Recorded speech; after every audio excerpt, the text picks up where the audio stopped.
All right, y'all ready to get started? I'm ready. Good evening. My name is Anne Marie Reed. I'm program coordinator for Travis Audubon. I want to welcome you all. We're very excited to have you here. Before I hand it over, we've got a few Travis Audubon announcements. First thing, I want to let everybody know that Birdathon is coming up. And Birdathon, if you don't already know, is a 5-week migration celebration where we have really exciting outings. We have a flappy hour and even a photo contest. Registration will open on March 2nd, but the preview will open on Friday, February 27th. So that's next Friday. So check out go onto our website and check it out. We also released our spring class list. We have a lot of really exciting classes, some old favorites, some new ones. So go onto the website and go and look at our classes and sign up for one. Lastly, we have our Catio tour. It's on March 21st, and it's a great opportunity to see a variety of catios, and you can register for that also on our website. And we I'm going to hand it over to Jordan now, who is going to introduce our guest. All right, well, thank you. So I'm going to be introducing, this is Dr. Isaac Sanchez. He's our speaker tonight. He received a doctorate in physical chemistry, was a professor of chemical engineering at UT Austin from 1988 until when he retired a few years ago in 2019. Besides chemistry, another passion of his has been working with the Austin homeless community, which he's been doing for the last 30 years. But as you know, as fascinating as polymer thermodynamics is, and as important as his work with the homeless has been, he's actually here to talk about something totally different. He's been a birder, which I define as someone seriously interested in birds his entire life. But like many of us, his main interest has been photography of birds. He has photographs of 170 hummingbird species taken in 11 countries, including photographs of all of the hummingbirds found in North America. But tonight, he'll be specifically talking about hummingbirds of the Americas. So he'll be sharing his amazing photographs with us. And for those of us who are photographers, I hope he'll be sharing a few photography tips as well. So I'll turn it over to Dr. Sanchez. Thank you, Jordan. Thank you, Jordan, for that introduction. And the plan that I have here in mind is to, well, first of all, I'm not going to show you 170 species of hummingbirds tonight, probably half that number. And we're going to start with hummingbirds that you can see in the US. And it turns out that there are about 14 species that can be seen in the United States. These are Code 1 and Code 2 birds that the ABA has designated. And if you don't know what that means, please ask the question at the end of the presentation about coding. Uh, but anyway, there's 14 of these hummingbirds that can be seen in the US. And in central Texas, there are two that are very common.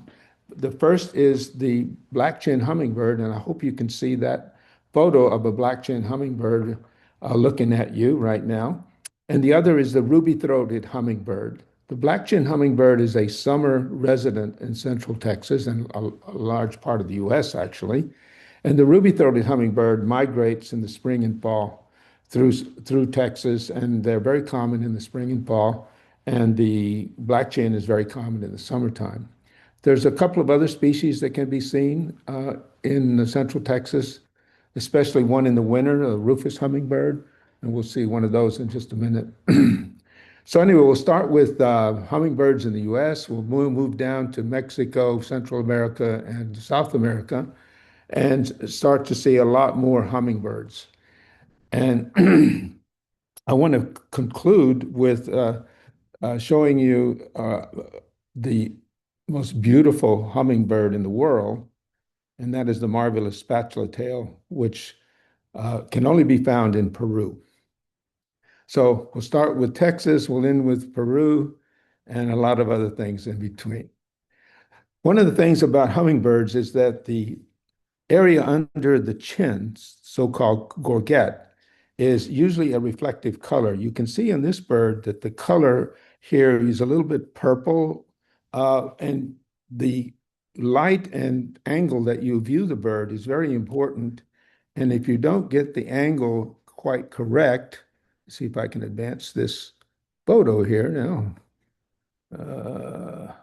Let me get this off of here.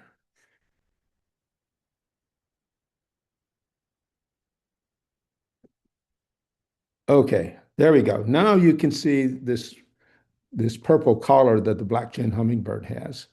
And you have to kind of be lucky to see the color of the gorget of a hummingbird because most gorgets are reflective color and not pigmented. Okay, so that's our black chin, our summer resident here in Central Texas. This is a Allen's hummingbird. Looks like a ruby throat, but it's not. It's, of course, it's Allen's hummingbird, which you can see in California and in Arizona. This is a buff-bellied hummingbird, which is a resident in South Texas in the lower Rio Grande Valley. And that's where this photo was taken. This is a Lucifer hummingbird. A Lucifer hummingbird has this kind of curved bill and this kind of purplish gorget. You can see this bird in Texas, like in Big Bend National Park in West Texas, but it's most commonly seen in southeast Arizona, where this photo was taken. Another bird that we see in Texas, and in the valley anyway, is the buff-bellied hummingbird. And it's a fairly easy bird to see if you go to the right place down in the lower Rio Grande Valley. This is a blue-throated mountain gem. It's a fairly large hummingbird. It's found in Arizona primarily, but it may drift into West Texas. I'm not sure, but certainly in southeast Arizona, you can find this bird. It's a beautiful bird with a nice blue gorget. All right, this is Rivoli's hummingbird, which you can see in Arizona and where this photo was taken. Previously, this bird was called the magnificent hummingbird, which is a more appropriate description of this bird because it is magnificent. But a few years ago, about 5 or 6 years ago, the ornithologists decided to split this species into two, and they called the northern species, which is the one we see here in the US, the Rivolis, and the southern species, the Talamanca hummingbird. So the magnificent got split into two species, one northern, one southern. We'll see a Talamanca later on, but this is the Rivolis. This is a rufous hummingbird, and I photographed this here in Austin at a friend's house who had one spending the winter at her feeders. And the neat thing about the rufous hummingbird is that it owns the record for the largest migration distance of any hummingbird. It'll migrate, let's see if I can get this a little bit better here. Nope, that didn't work. Let's see if I can do this. Maybe this. Nope, okay. All right, so the blue areas here in the photo are the wintering grounds for the rufous hummingbird. And you can see that West Texas and even into Central Texas, you have this bird that will winter. But when spring comes around, it migrates north and it'll migrate all the way up, or at least some of the birds will migrate all the way up into Alaska. The red area is the breeding area for the rufous hummingbird. The record is something like 3,500 miles of migration from one spot to another. And it's a perilous journey for a small little bird like a rufous hummingbird. I don't know what the fatality rate is, but it must be pretty high for this long of a migration.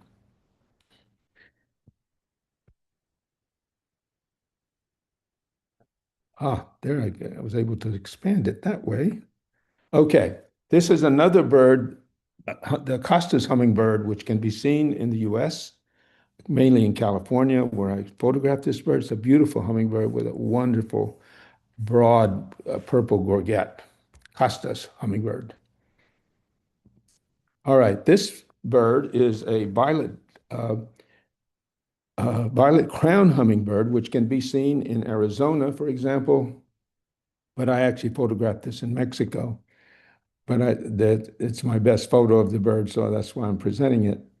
And the violet crown hummingbird. So this is the first species that we've seen that's not that I didn't photograph in the U.S. A second species, Mexican species, is the Xanthus hummingbird. That's spelled Xantus, Xanthus. And this is a bird that's endemic to Mexico. In fact, it's endemic to the Baja Peninsula, or otherwise known as the Baja California. And it's a beautiful small hummingbird, the Xanthus. There is one North American record. Apparently, one was seen many years ago in the San Diego area. Okay, this is the first Central American bird. This is the violet saberwing, and it's a fairly large hummingbird, and it's the first species now that we've seen in Central America. This is another bird that I photographed in Costa Rica. It's one of the first birds I actually photographed in Central America. It's a green thorntail and beautiful perch. And believe it or not, we were in a small little restaurant that had some bird feeders, hummingbird feeders around, and there was a lot of hummingbird activity. And this bird just while we're sitting having lunch, this bird perched up on this plant, and I was able to get this shot. This is a black-crested coquette. This bird was photographed in Costa Rica. It has these little thin feathers off its headdress here. And the coquettes, there are about seven, I think, species of coquettes. I photographed, I think, four of them. And they're wonderful birds. They all have a white band like this one here, shown here, on the tail, just above the tail, in the rump area. And we'll see other coquettes as we go along. But this is one of the first coquette I ever photographed was this one, black-crested coquette. And if any of you are familiar with Costa Rica, there's a wonderful place called Arenal Observatory, which is a former observatory for observing the Arenal volcano. And it's now a lodge, but it's a wonderful place to see birds, especially this bird. Okay, this is a green-crowned brilliant. First time we're out of Central America now. We're in Ecuador where this photo was taken. It's also a flash photo.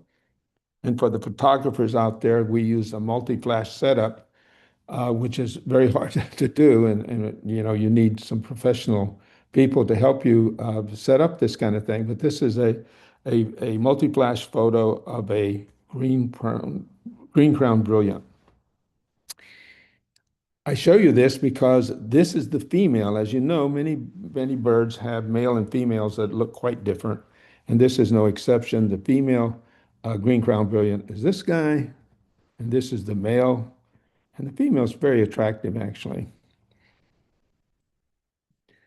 Okay, this is a green-fronted lancebill. The first time I saw this bird, the first thing that came into my mind was this is the narwhal bird because of this long, straight bill, like a narwhal would have. But this is a green-fronted lancebill. I photographed this in Costa Rica. There's a rarer lancebill called a blue-fronted lancebill, which I was lucky enough to get a shot in Peru of this bird, but unfortunately not of the breast. But anyway, this is the blue-fronted lancebill. Again, a long, straight bill. This is one of my favorite photographs. This is a lesser violet ear. Notice that these ears, which ear flaps, are usually against the head, but when this bird gets excited or sees a female or sees an intruder, it'll splay out these ears. And these plants are verbena, and we're going to see, as I go along here, we'll see a lot of verbena because that's one of the favorite plants, if not the favorite plant, of hummingbirds. Okay, this is another violet ear. This is the lesser violet ear. This is the sparkling violet ear. Notice it's a purple patch on the belly, which the lesser violet ear does not have. That's one way of telling them apart, but the other way is that this is a very large hummingbird, the sparkling violet ear. And they're contesting over this flower. Again, this was if I remember correctly, a multi-flash photo setup. And the flower was placed there, and they came in and contesting who would get the nectar from the flower. All right, this is back in Costa Rica. This is a fiery-throated hummingbird. Beautiful bird. And you look at the throat here and you say, well, that's not very fiery-throated, but we're not looking at the right angle. If we get the angle a little bit better, we start to see some of the color in the gorget. And if you're really lucky, you get this kind of photo where you see the fiery-throated, or the name of the fiery-throated hummingbird gets its name, because it's a beautiful bird with a very fiery red throat. All of these shots were in Costa Rica, I think. Let's see, is that right? Yeah. Okay, well, I remember we said we had the magnificent hummingbird, which got split into Rivolis, and this is the Talamanca, the southern cousin of the Rivolis hummingbird up north. And this bird is has an aggressive stance because there was another hummingbird approaching it, and it said, "This is my perch, get away." So it kind of looks real aggressive here. More verbena. This is a white-throated mountain gem, a bird that I photographed in Costa Rica. I said the most beautiful hummingbird was the marvelous spatula tail, which we'll see later. But a second choice is the ruby topaz hummingbird. And this bird is seen in Venezuela, but not many birders are going to Venezuela nowadays to see this bird. But there's a twin nation island off the coast of Venezuela called Trinidad and Tobago. And some of you may have been there and are familiar with it. But this bird is also seen there. And so my wife Patty and I went to Trinidad and Tobago specifically to see this bird and another coquette, which I'll show you in just a minute. But this is a really beautiful hummingbird. Again, you don't see the colors in the gorget here, but this is a good example of where now we see the color in the gorget. It's a beautiful golden yellow. Again, feeding on verbena. And this is another shot where this ruby topaz hummingbird was in a contest with a copper rump hummingbird. And they were, I don't remember exactly why they were fighting, but they were definitely in contesting one another. Okay, so this bird we've seen before. This is the tufted coquette, which we photographed in Trinidad and Tobago. It was one of the birds that I really wanted to see. And notice that, well, it's verbena again, but notice that the ear feathers here have black tips, because that's going to be important. Because, oops, how did that get in there? Sorry about that. I'm a little bit out of whack here, but that's okay. Well, we'll recover. This bird, I think we saw this bird before. I think we did see it before. No, we haven't. This is the first time we've seen this bird in the presentation. And it's the tufted coquette. And we'll see it again later when I compare it with a couple of other coquettes. Okay, this is a black-throated mango. And this is the female black-throated mango. And if I'm not mistaken, this bird has been seen in Texas a couple of times. The female has, anyway, the black-throated mango. So much different looking male and female. Okay, so this is, sometimes you have to go to, to some strange places. We're in Colombia. We're crossing a stream, a mountain stream.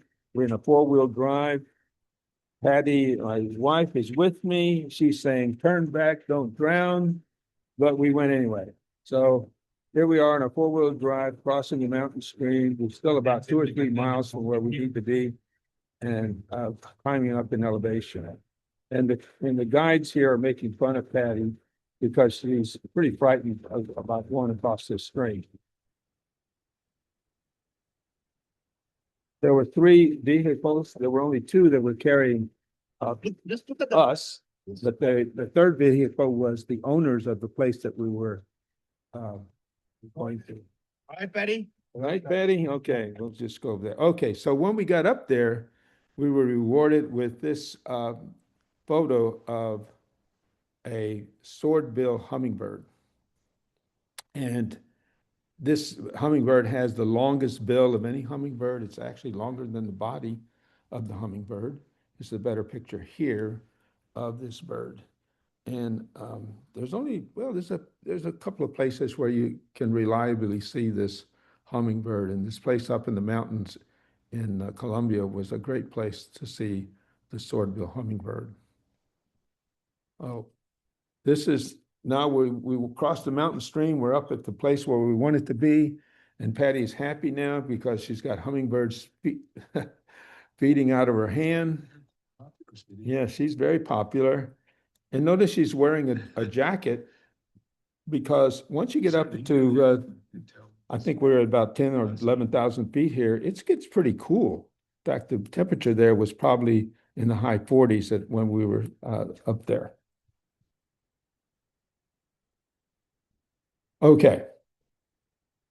Hummingbirds actually, most hummingbirds don't migrate, but they do move, and they move up and down in elevation. So sometimes of the year, the birds will be at low elevation, and then they'll climb up to higher elevation. Some don't move at all. So this bird is called a rainbow bearded thorntail. I'm sorry, thornbill, not thorntail. Rainbow bearded thornbill, and you can see why it got its name. And this photograph was taken at 14,000 feet in the Andes. And it was it very cooperatively landed on this branch for just a millisecond, it seemed. And I got this shot off of this beautiful bird. And it really is a beautiful bird. But it's a high elevation hummingbird that you can only see above maybe 10,000 feet. And you say, well, what flowers are up there? Well, there are a few, not many, and that's what they feed on. By the way, hummingbirds not only feed on nectar, and probably many of you know this, they also need protein, and so they eat insects. And their diet really consists of both nectar and insects. Okay, it's one of my favorite birds. It's a Peruvian booted rackettail. The booted part is this orange thing here around the ankles. They're like little boots that the bird has. We'll see other examples of this later on. And the detail of the feathers on this bird are quite amazing. This is a pretty sharp image of this bird, Peruvian rackettail. But its name has been recently changed, and I don't know what the new name is, but they've got a different name for it now. Let's see if I can get this going here. This is its cousin, the white-booted rackettail. And these rackettails are very small hummingbirds, and this is illustrated in this photo. This is a hibiscus flower, which probably has a diameter of about 2 inches. And here's this white-booted rackettail approaching this hibiscus, and you can see its size is relative to the hibiscus is very small.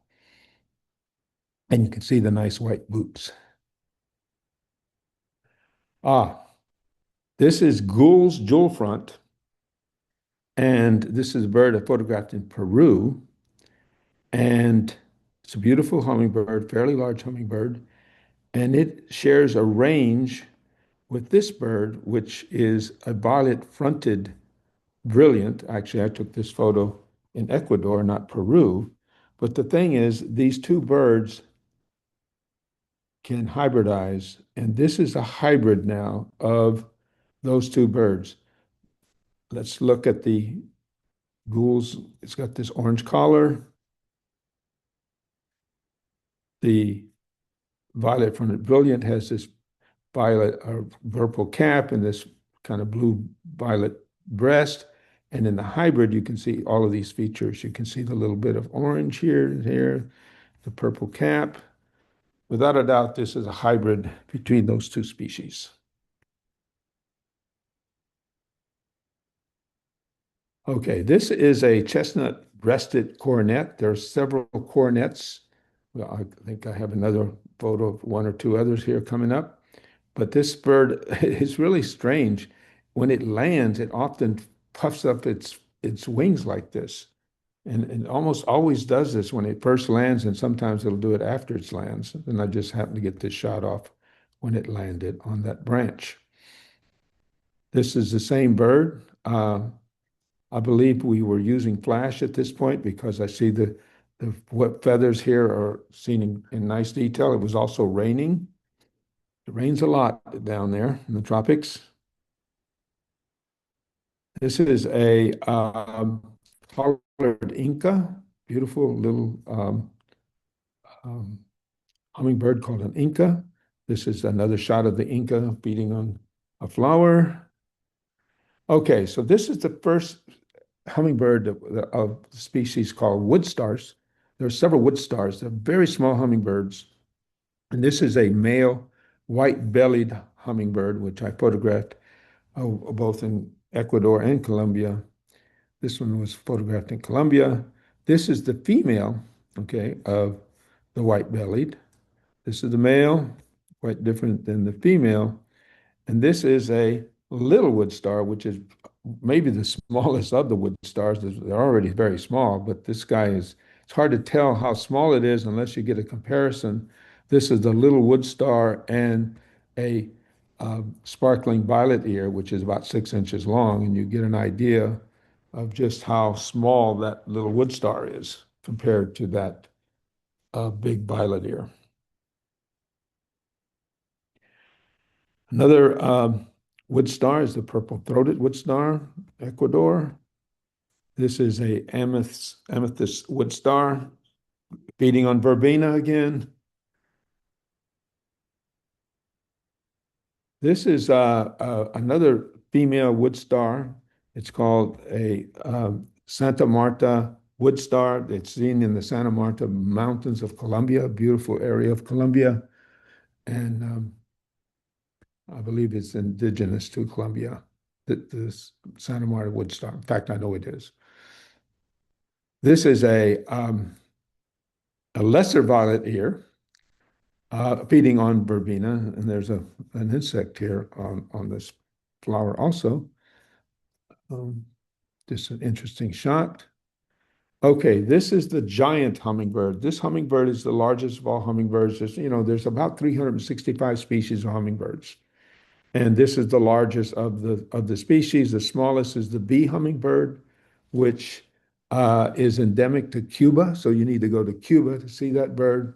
One of these days, maybe I will. I don't know.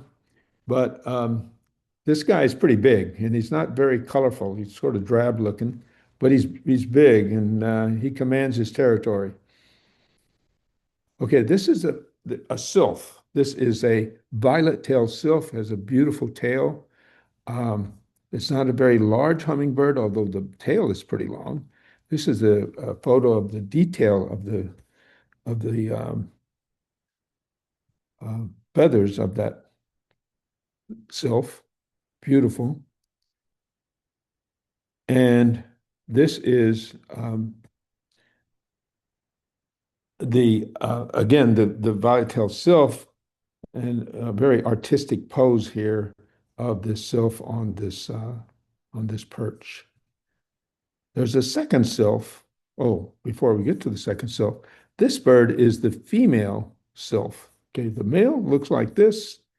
The female got a short tail, completely different colors. Just it looks like a whole different species, but it's the female sylph. The other sylph is the long-tailed sylph. It looks very similar to the violet-tailed sylph, but there are some differences, and their ranges don't overlap, so you usually don't have to worry about having to differentiate between the two. But this is a long-tailed sylph, and it's got some beautiful feathers and long tail. Doesn't, um, oops, there we go. This was taken in Colombia. Oh, here we go with another coronet. This is a buff-tailed coronet with a nice little boots. And this is the same buff-tailed coronet. Now, having an interaction with a violet-tailed sylph, and next time maybe they'll use a Zoom call to communicate, I'm not sure. This is a sapphire vented puff leg. There are several puff legs. I think this is the only photo that I'm going to show you this evening on puff legs, but like the racket tails, they have these little boots. In this case, white boots. This is another coronet, one of the really beautiful birds, a velvet purple coronet. And here it is feeding on the flower. This was a flash shot. Um, and I'm not real, for the photographers out there, I'm not real crazy about flash. I mean, some people really like it. I'm not one of those that really like it. I mean, there's some shots. I mean, I may take a 1,000 shots of flash shots, and maybe I'll take 2 or 3 of them are worth keeping. It's just there's something about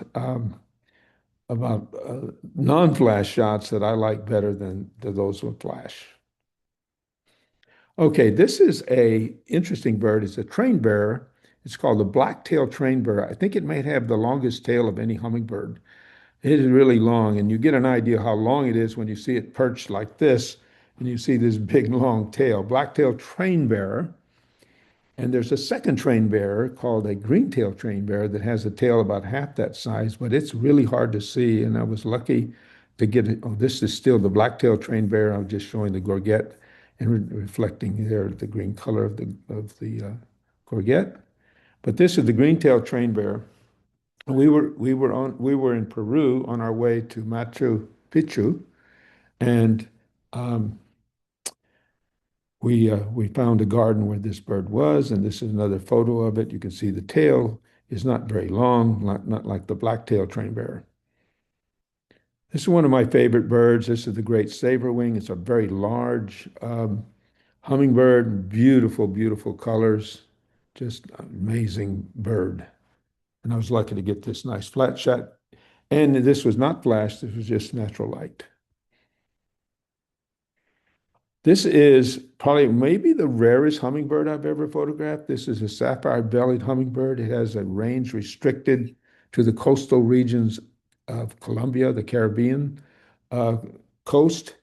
And it has a strange habitat. It likes mangroves, but it also likes scrubby, dense growth. So it sort of oscillates between two very different habitats. And when our guide saw this bird, he got really excited. He said, "Well, you never see this bird." And so we're very lucky to have gotten this shot of a sapphire-bellied hummingbird. This is a violet-crowned wood nymph, all puffed up. It doesn't usually look like this when it's normal uh, condition, but when it gets excited or sees a female or sees another male, there's an intruder, it'll puff up like this. And this is the beautiful violet-crowned wood nymph. This is a bird that looks similar, but it's different. This is a violet-bellied hummingbird. And it's one of my favorite photos. I don't actually. There's other people that I think that like this photo too, because this photo's been viewed over 4,000 times on my Flickr website. Violet-bellied hummingbird photographed in Ecuador. Okay, so a little bit about how we photograph hummingbirds. Um, you don't want to take photographs of hummingbirds on feeders. I think I've only seen you've only seen one feeder in all the slides I've shown you so far. These are our two guides, Magda and Suprit. They work together, and They're very good photographers, by the way. And this was a photography crew a group tour, and there were five of us in the group. And what they're doing is taking down a hummingbird feeder. This feeder has been up for a while, maybe a couple of hours. A lot of hummingbirds have been flying around. They're taking it down, and uh, the hummingbirds will still come to this area, and they'll say, "Where's the feeder?" And they're perched up on branches and things, and so we get to get shots of the hummingbirds off the feeder. So there they are. Here's the feeder over here. They've taken the feeder off. Here, there's these two women here are from California. This woman, I think, was from Oregon. She's of Chinese descent. Um, and this guy over here is an Italian. Turns out he's a very rich Italian, as I found out later. But there were five of us in this group, and this is kind of what we were doing, trying to photograph hummingbirds coming to what they thought was a feeder, but was no longer there. This is one of my favorite hummingbird photos. This again was a setup where our tour leader set a flower near some feeders. He didn't take any feeders down, but there were hummingbirds flying around, and he set this flower up. And this hummingbird is a white-necked jacquemin. Some people say jacquemin, but I call it jacquemin. White-colored, white-necked jacquemin. And this is the female. So male and female feeding on this beautiful flower. Really lucky to have gotten that shot. This is the white-necked jacquemin petitioning something. I'm not sure why he's there, but the nice thing about this shot, it just displays the white tail feathers of this bird, and this also does the same thing. This is a flash shot that was taken. And this, okay, this is the white-necked jacquemin, but this is the leucistic version of that bird. There was a leucistic white-necked jacquemin that we saw and photographed, and this is the guy. So leucistic birds or birds exist among hummingbirds as well as a lot of other species, of course. Okay, this is the first example of a sun angel. That's a group of hummingbirds called sun angels. This is a sun angel, purple-throated sun angel. And this is a better view of it. The gorget, again, the right light, the right angle. You get to see all nice colors. And purple-throated sun angel, which we saw in Ecuador. This is a little sun angel, photographed in Ecuador. This is the amethyst-throated sun angel, also photographed in Ecuador. This is the gorgeted sun angel, also photographed in Ecuador. By the way, Ecuador is a small country, maybe Arizona in size, geographic size, maybe not even big as Arizona, but it has over 80 species of hummingbirds that can be seen in that small country. It's very hummingbird rich. So if you want to go see hummingbirds, I would recommend Ecuador as the first stop. Okay, this is a wire-crested thorntail, a verbena again. Notice the feathers here, these wiry feathers. Maybe you can see them a little better in this shot. You don't see any color. And this is a better shot of the forehead of this bird, which is a nice green color. And this is a spectacular hummingbird, the wire-crested thorntail. This is a purple crown plover crest. And the neat thing about this bird is it doesn't go to feeders. In fact, there are many hummingbirds that never visit feeders. So if you want to see them, you have to go to their habitat, the right time of day. And if you're lucky, you get to see them. And that's what we did here. This was purple crown plovercrest, which we found to our surprise, actually, because we weren't really looking for it at that time, but it showed up and we got a shot of it. Purple crown plovercrest. Now we come to a group of hummingbirds called hermits. And hermits are fairly large hummingbirds usually. They usually have curved bills and long tails. And this is a tawny-bellied hermit. This is a Kopeki's hermit, which is a endemic to Peru, very small area in Peru where you see this bird. This is a pale-bellied hermit seen in Colombia, and a white-whiskered hermit, Ecuador, a green hermit, which I've photographed several places, but this one was in Trinidad. And I think that might be the end of the hermits. This is a fawn-breasted brilliant, fairly common bird, but not a hermit. Oh, I stuck him in there accidentally. He shouldn't be there. But anyway, here's another hermit, the sooty cap hermit, which this is the first photo that I've shown you where I made a trip to Guyana last year and saw about 10 or 12 new species of hummingbirds, and this was one of them, the sooty cap hermit. Another one was oh, sorry, missed one. Let's see. Did I miss one? Yeah, I missed one. This is the streak-throated hermit, also photographed in Guyana. Fairly hard to see. I see that I misspelled the word, but that's okay. This is a buff-tailed sicklebill. This is not a hermit. It has a really curved bill. Probably the most curved of any hummingbird is the sicklebill. There are two species of sicklebills. This is the rare of the two. I've not photographed the more common one. It's become a nemesis bird for me. But this is the buff-tailed sicklebill. This is a better view of the bill of that bird. And it's curved like this because it feeds on flowers like heliconias that have a curve to them, and this allows the bird to actually get down into the nectar of a flower that has a lot of curvature to it. Okay, this is a coquette. This is the rufous-crested coquette, and now I'm going to show you a couple of coquettes. And what I want you to pay attention to is the black tips on these feathers. This bird has this headdress, and the feathers of the headdress have black tips. Now, if we look, well, this is the same bird, rufous crested, but you can see the black tips now a little better. But this bird here, which we saw before, is the tufted coquette, and it has black spots on the feathers, not on the headdress, but on the feathers near the ears. And so you've got black spots on the tips, black spots on the ear feathers, and then if you look at the spangled coquette, it has black spots on the top of its crest. So not on the tips, not on the ears. So the way I sort of remember how to tell the difference between these coquettes is where the black spots are. So this is the spangled coquette, one of the harder ones to actually see. Really lucky to get this shot. Notice that verbena, again, is the flower of preference.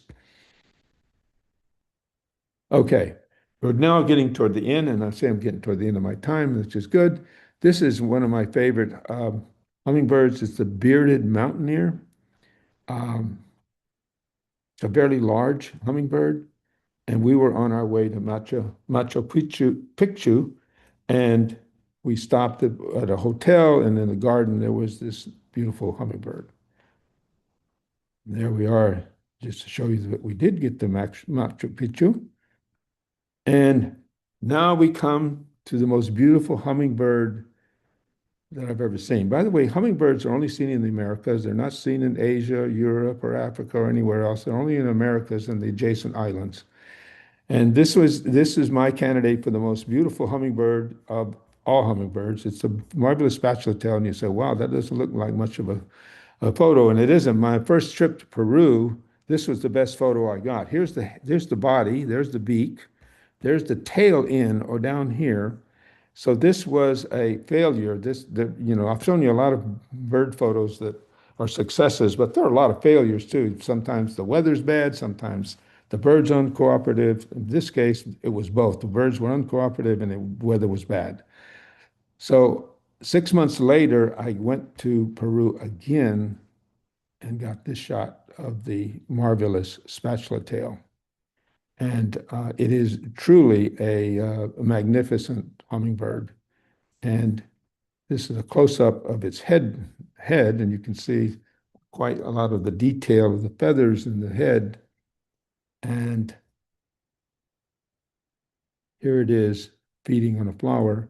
It prefers flowers. It does occasionally come to feeders, but most of the time you have to go out into the habitat and look for the right flowers in order to find this bird. Well, I want to just conclude with one little video of some birds that we saw uh, in Ecuador. I said Ecuador was a hummingbird-rich country. Well, this is a good example of hummingbirds coming to a tray feeder. There are 3 or 4 species here that are coming in here, but it was crazy. And this is not unusual to see a lot of hummingbird activity at the feeder. Okay.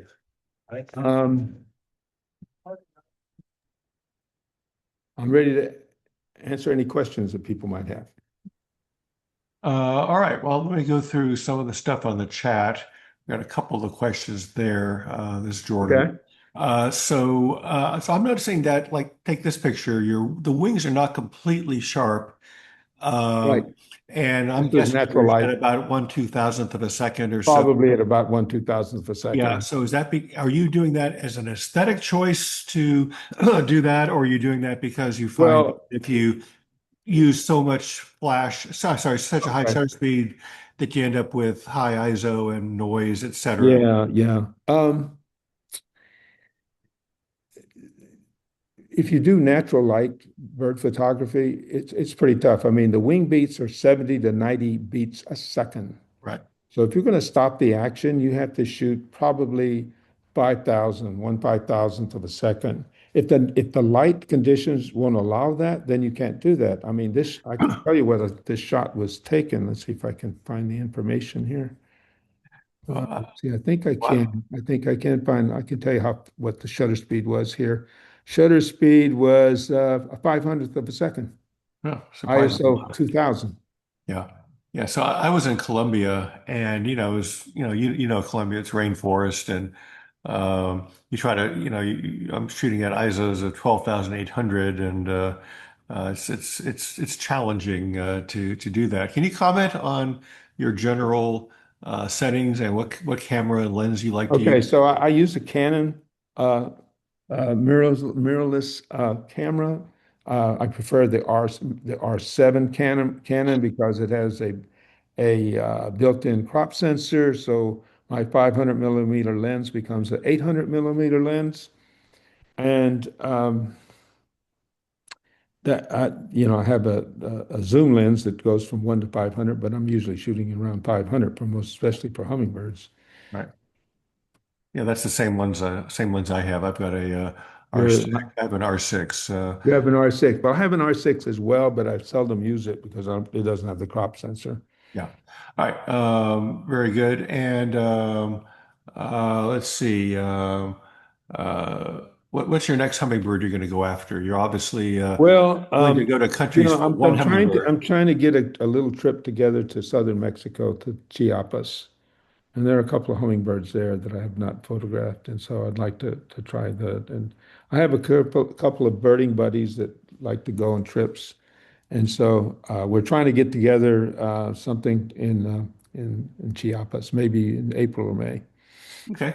And there was a leucistic hummingbird that you showed, and you Uh-huh. identified the species specifically. And one of our observers, one of our watchers today, wonders how you were able to determine what species it was, given that all the colors were Well, kind of right, messed right. up. That's a very good question, and the answer was it was hanging out with a whole bunch of white-necked jacomans. Okay. So it was hanging out with its own species, and you just from the structure of the bird and the fact that it is with other.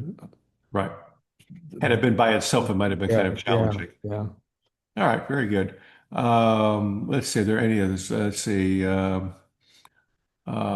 then you did mention a couple of two hummingbirds that hybridize. Right. Are there other I, hummingbirds that I've hybridize? not photographed any hybrids other than that one. Okay. Um, I'm sure there are other hybrids out there, but I haven't seen them or photographed them. Okay. All right. That's all the questions that I see. Anybody have any other questions? Okay. So there's somebody asked the question, is there an evolutionary benefit of the long tail? I think I know the answer to that one, but I'm interested in No, your go. answer. I want to hear your answer, Jordan, before I comment. So I'm a believer. So there was a fascinating book called The Evolution of Beauty. Um, that basically is based on the second book that Darwin wrote. And the concept is that these are not necessarily true indicators of health and strength, and that this is basically female aesthetic choice run amok. And so the answer, if you are in that school of thought, is that this is not of evolutionary benefit. It might actually be negative benefit, but since the girls like it and they'll mate with the males that have this appearance, the end result is that it works. But this is not a this is there's no benefit to that tail other than the girls like it. Okay, I can accept that. I think the girls like it.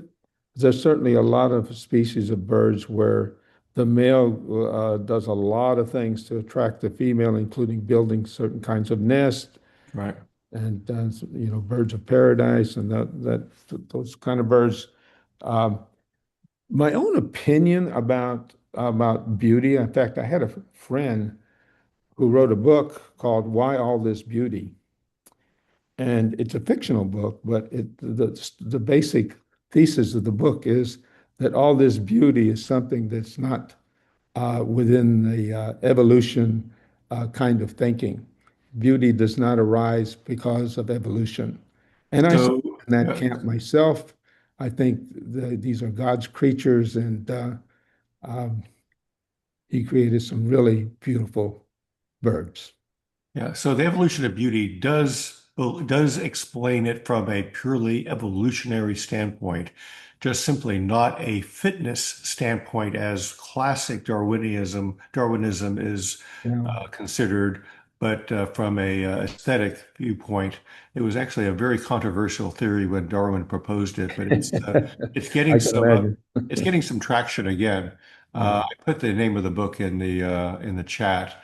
Another question, are the booted species like that because they're at higher altitude and maybe they want they need the boots, or is it just uh, Again, no, some of the Buddhist species are down at 4 or 5 thousand feet, not at 14,000 feet. So you've got them at low and high elevations. okay, a couple other quick questions. How many hummingbird species have you observed total? Well, I photographed 178. There's 365 species at last count. Some Okay. of them are still being discovered. The one species called the blue-throated hill star was only discovered 7 years ago. Was that in Colombia? That was in Ecuador, Ecuador, southern okay. Ecuador. There's a Hmm. blue-throated hill star? Uh-huh. Okay. 7 years ago, Okay. or And what maybe 8 years ago now that we're in 26. I think it okay, was. and we have a question. What hummingbirds what hummingbirds can we expect to see in Texas? Okay, in Texas. Okay. Texas, I mentioned, of course, black chin and ruby throat, the two most common from Central Texas. But if you go to the valley, Southern Texas, there's a lot of things you can see down there that we're not going to see here in Austin. Buff-bellied being one of them. Let's see, what else? Well, in West Texas, you've got Lucifer hummingbird. You've got what else? Let me think. Rufus, you can see here in Central Texas in the wintertime. Uh, uh, Broadbill hummingbird sometimes shows up in Central Texas. Um, the best way to answer that question is go to eBird Of and course. put in an area and look at the bar charts for that area to see what hummingbirds were seen in that. But I really can't give you a good list. The best place for hummingbirds is Southeast Arizona, in my opinion. You can probably see 8 to 10 species of the 14 in that one small area of Arizona. And of course, the best way to see hummingbirds is to take a trip. I went to Colombia and came back with 32 hummingbird species, photographs of 32. There were more than that, but Yeah, I yeah, got Colombia is I got very good. And I've already mentioned Ecuador is great. I've gotten 60 species in Ecuador. All right. Anybody else have any questions that they want to throw into the chat before we call it quits? We've got a couple more minutes if we need.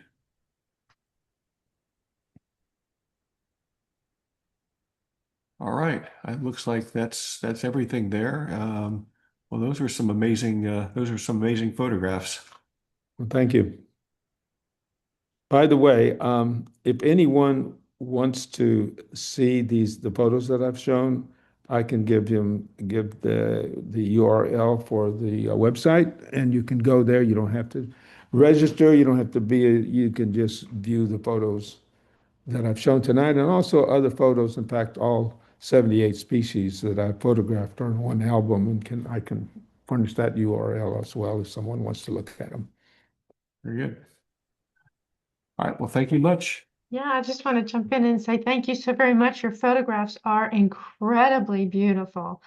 So thank you Yeah, for well, sharing that. hummingbirds are beautiful. But they're very hard to capture, so you did an Yeah, amazing yeah, job with that. they're very challenging to photograph, especially off of feeders. If they're on a feeder, yeah, you can get photos, but if you want them in a kind of a natural habitat, it's a little more challenging. Well, thank you very much for sharing your talent. It's incredible. And All thank right. you to everyone who joined us tonight. Okay, Thank you. Bye-bye. bye-bye.